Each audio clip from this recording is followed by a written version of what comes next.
Hello, welcome to this presentation on using dendrobands to study the impact of climate on tree growth.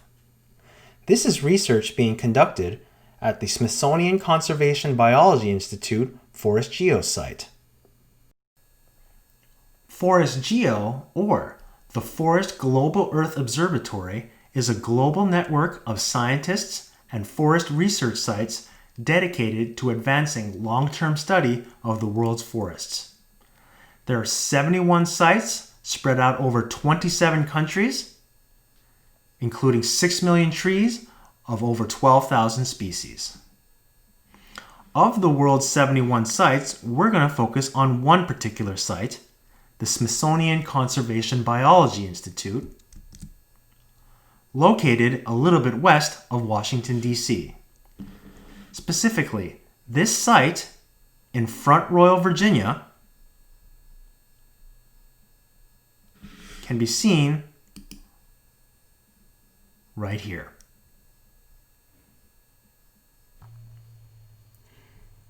Here's a photo from the ground of our forest. For a small number of trees in this forest, we're interested in measuring the diameter of those particular trees several times per year. That way, we can study how much these trees grow within a year. Now, there are several tools that you can use in order to measure how much a tree grows. But for this particular video, we're going to consider dendrobands. As you can see, dendrobands are pressurized with springs, and you place them around the tree, and using these dendrobands, you can measure what the diameter of the tree is. In this next video clip, we're going to show you how we use these dendrobands to record measurements.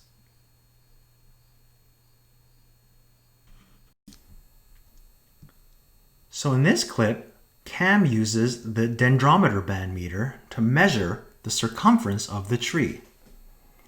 First thing is he exposes the window on the band.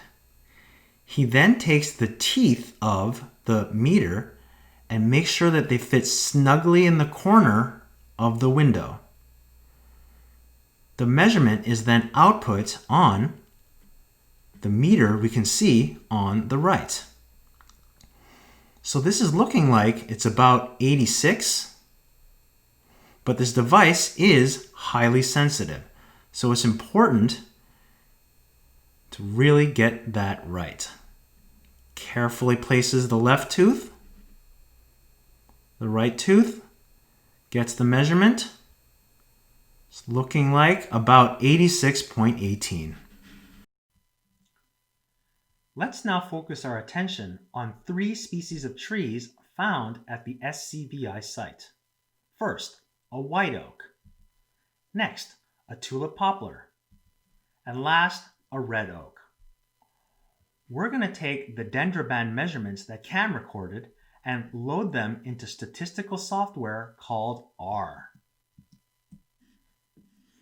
Using fancy hacker skills, we're going to take that data and create data visualizations.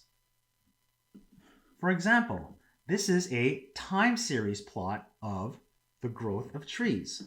On the x-axis, we have the date of the measurement, or time. And on the y-axis, we have the actual measurement, which is the size of the tree. So overall, we can see that this red oak grew very quickly.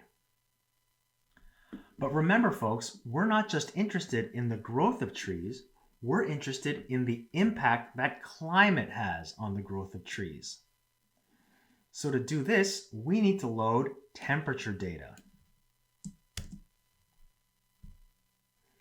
Here we have another time series plot of the average monthly maximum temperature. Let's focus on this spike right here. For the month of July 2017, we take the maximum temperature for all 31 days in that month, take the average, which was 88 degrees. This was a particularly hot July. Another hot July was this past July 2020, where the average maximum temperature was 89 degrees. Let's combine these two facts with our original plot to see what the impact of climate was on growth. This vertical line marks July 2017. Let's ask ourselves, how did this impact the growth of trees? Did the trees grow faster? Did they grow slower? Or did they grow at their normal rate? This marks this past hot July 2020. But unfortunately, because we haven't entered the data yet, we can't actually study the impact of this past hot July on the growth of trees just yet. These are the types of questions that researchers at the ForestGEO SCBI site are trying to answer.